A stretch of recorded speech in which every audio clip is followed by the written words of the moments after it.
La época dorada de Hollywood está envuelta en glamour, íconos inmortales y películas que marcaron generaciones, pero debajo del brillo había otra historia.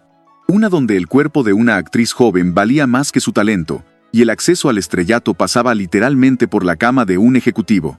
El llamado casting couch no era un mito, era una práctica común. A muchas no les preguntaban si querían actuar. Les preguntaban hasta dónde estaban dispuestas a llegar. Y en una industria donde todo contrato era controlado por hombres poderosos, la virginidad, la dignidad y el consentimiento eran fichas que se jugaban en silencio. Este video no busca el escándalo fácil, sino visibilizar una realidad incómoda, que varias mujeres admiradas por su belleza y fama fueron víctimas directas o indirectas de un sistema que las trataba como propiedad, no como artistas.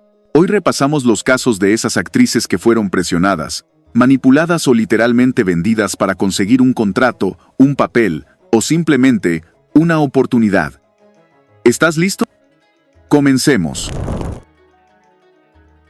Bárbara tenía belleza, carisma y un potencial real frente a la cámara, pero llegó a Hollywood sin guía, sin protección y en el peor momento para una mujer joven sin poder. Desde sus primeros pasos en la industria, se encontró atrapada entre promesas falsas, contratos dudosos y relaciones que no nacían del amor ni del respeto. Aceptó vínculos sentimentales con figuras influyentes que le prometían el estrellato, promesas que se esfumaban en cuanto aparecía la siguiente revelación. Su carrera se apagó tan rápido como había comenzado. Y lo que siguió fue una larga caída llena de abandono, dependencia emocional y sobrevivencia en los márgenes. A los 16 años, Linda ya era maquillada como mujer fatal. Los estudios sabían que su rostro vendía, y no dudaron en proyectarla como figura deseada desde muy joven. Pero detrás de esa imagen sofisticada, había una adolescente que no tenía control real sobre su carrera ni su vida personal. Era invitada a reuniones privadas, acompañada por agentes que le aseguraban que eso era parte del camino al éxito. Su carrera se sostuvo sobre una imagen que ella nunca eligió. Linda siempre quiso ser actriz seria, pero los papeles que le ofrecían dependían más de su apariencia que de su talento. Actriz de comedia y figura habitual en las películas de los años 30, Thelma era alegre, vivaz y con un futuro prometedor. Pero también estaba rodeada de personas muy peligrosas, productores influyentes, empresarios con conexiones turbias y círculos que no aceptaban un no por respuesta. Se decía que estaba bajo presión constante para agradar a ciertos socios del medio, y que sus vínculos sentimentales no siempre eran del todo voluntarios. Su muerte repentina en 1935 hallada en un garaje, con causas accidentales, según el reporte oficial, dejó más preguntas que respuestas. Fue una de las actrices más brillantes y más castigadas de su generación. Rebelde, incómoda y sin miedo a cuestionar el sistema, Frances se negó a sonreír ante los ejecutivos que esperaban su misión. Nunca jugó el papel de estrella amable, y eso se le cobró con fuerza. Su negativa a participar en el juego de favores, cenas y silencios incómodos hizo que los estudios la señalaran como problemática. Lo que siguió fue una cadena de represalias que incluyó aislamiento, pérdida de contratos y, finalmente, un ingreso forzoso a una institución mental. Durante años fue manipulada, medicada y silenciada. Su historia es el retrato perfecto de cómo el sistema no toleraba mujeres inteligentes que no estaban dispuestas a colaborar con las reglas no escritas. Talentosa, seria y con un potencial actoral inmenso, Anne Dvorak cometió el error de no dejarse usar. Cuando un poderoso productor intentó condicionarla para darle un protagónico, ella se negó. La respuesta fue brutal. Fue congelada, vetada de los estudios importantes y relegada a papeles secundarios. No fue una caída por escándalo, sino por dignidad. A diferencia de muchas de sus colegas, Anne no aceptó compromisos personales como moneda de cambio. Y en el Hollywood de los años 30 y 40, eso la convirtió en una amenaza. Su carrera nunca volvió a recuperar el impulso inicial, pero su silencio fue una forma de resistencia. Su belleza era tan magnética que Howard Hughes no tardó en ponerla bajo contrato exclusivo. Lo que parecía una oportunidad dorada se convirtió rápidamente en una jaula. Hughes, obsesionado con su imagen, intentó controlar cada aspecto de su vida. Los papeles que tomaba, las entrevistas que daba, incluso con quién se relacionaba. Cuando Jane se resistió, las represalias fueron directas. La bloqueó de proyectos clave y saboteó sus oportunidades fuera de su alcance. Su carrera quedó atrapada en una lucha de poder en la que solo uno tenía las llaves. Jane no fue la única que pasó por eso, pero sí una de las que más claramente vivió las consecuencias de no ceder ante las presiones personales disfrazadas de negocios. Conocida como la reina del Technicolor, María Montez fue un fenómeno de taquilla en películas de aventuras orientales y mundos exóticos. Pero su ascenso no fue tan mágico como sus escenarios. Detrás de la imagen seductora, había una mujer atrapada en el fetiche cultural que los estudios impusieron sobre ella. Los productores la proyectaban como figura exótica y disponible, tanto en pantalla como fuera de ella. Participaba en fiestas privadas y eventos donde su rol no era actuar, sino acompañar y complacer a los nombres que controlaban su destino laboral. Aunque intentó demostrar que tenía más que ofrecer, la industria solo la veía como un rostro decorativo. María fue encasillada y controlada por el deseo ajeno, no por sus propias decisiones. Susan fue aclamada por la crítica desde el inicio de su carrera. Su actuación en Random Harvest le valió una nominación al Oscar siendo muy joven. Pero todo cambió cuando un accidente con un arma la dejó paralizada. Lo que debía ser una pausa se convirtió en una caída silenciosa. Hollywood le ofreció papeles adaptados a su nueva condición, pero Susan los rechazó, no por orgullo, sino porque sentía que esos proyectos eran solo una forma sutil de excluirla del sistema.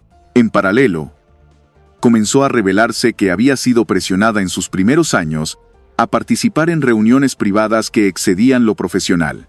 El glamour inicial había estado cargado de silencios incómodos que ella misma, con el tiempo, fue reconociendo como parte de una estructura injusta.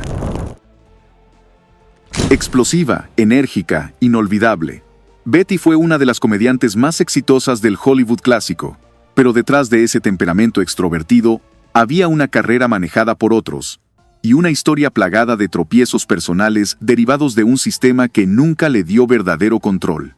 Era empujada a complacer al público y a los productores con la misma intensidad. Se involucró en relaciones que la mantuvieron activa en cartelera, pero que también la dejaron emocionalmente devastada. Cuando quiso tomar las riendas, ya era tarde. Su imagen estaba tan explotada que nadie quería verla fuera del estereotipo. Terminó olvidada por la industria, reconstruyendo su vida lejos de las cámaras, con más heridas que recuerdos. La original It Girl del cine mudo. Clara Bow representaba el deseo de toda una generación. Libre, moderna, audaz. Pero esa imagen pública fue explotada sin piedad por los estudios y por la prensa. Su vida personal fue invadida, distorsionada y usada como herramienta de promoción, hasta el punto de que su consentimiento dejó de importar. Desde muy joven, fue rodeada de agentes, asistentes y productores que tomaban decisiones por ella, incluyendo con quien convenía que se relacionara. Fue objeto de rumores sexuales desde sus primeros papeles, muchos de los cuales nacieron directamente desde las oficinas de publicidad de los estudios. Cuando intentó proteger su privacidad, ya era demasiado tarde. Su carrera colapsó no por escándalo real, sino por la imagen que otros habían construido, y luego demolido. No fue una estrella, y justamente por eso su historia fue silenciada durante décadas. En 1937, fue invitada a una supuesta audición organizada por MGM. Lo que en realidad encontró fue una fiesta con alcohol, ejecutivos y un entorno completamente hostil.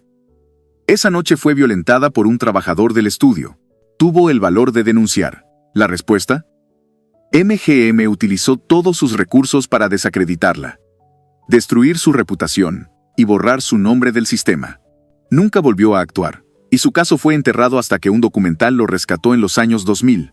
Patricia no buscaba fama, buscaba justicia, y la industria, en lugar de protegerla, la sacrificó para que el escándalo no tocara a los poderosos. Actriz infantil talentosa, premiada y querida por el público.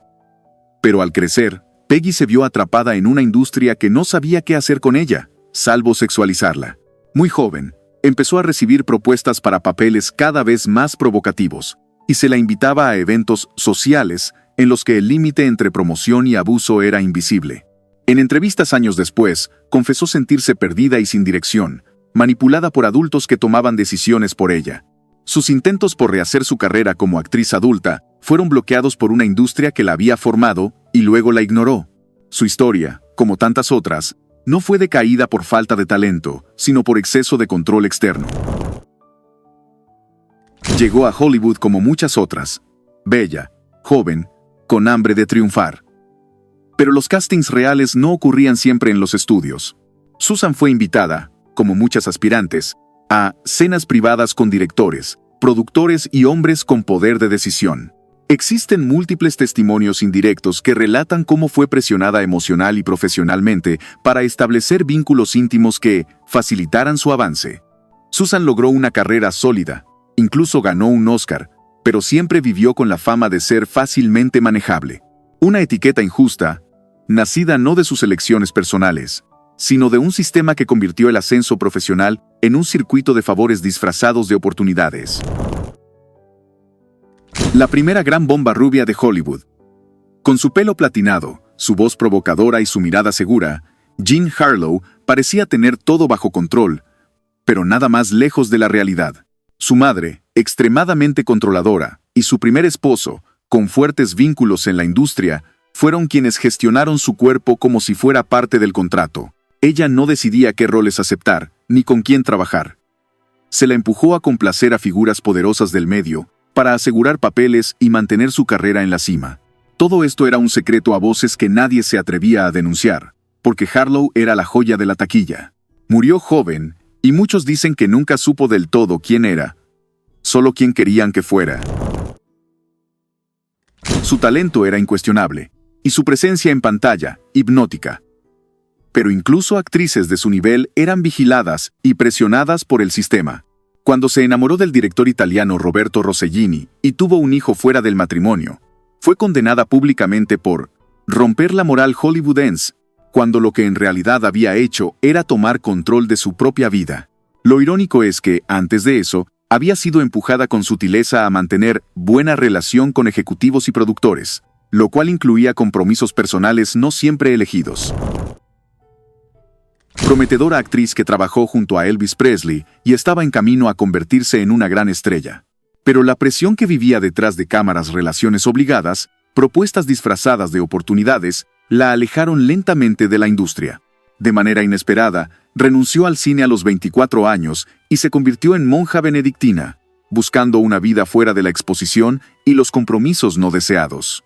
Nunca habló directamente sobre situaciones específicas, pero su retiro abrupto fue interpretado por muchos como una forma de romper con un sistema donde no se sentía respetada como persona.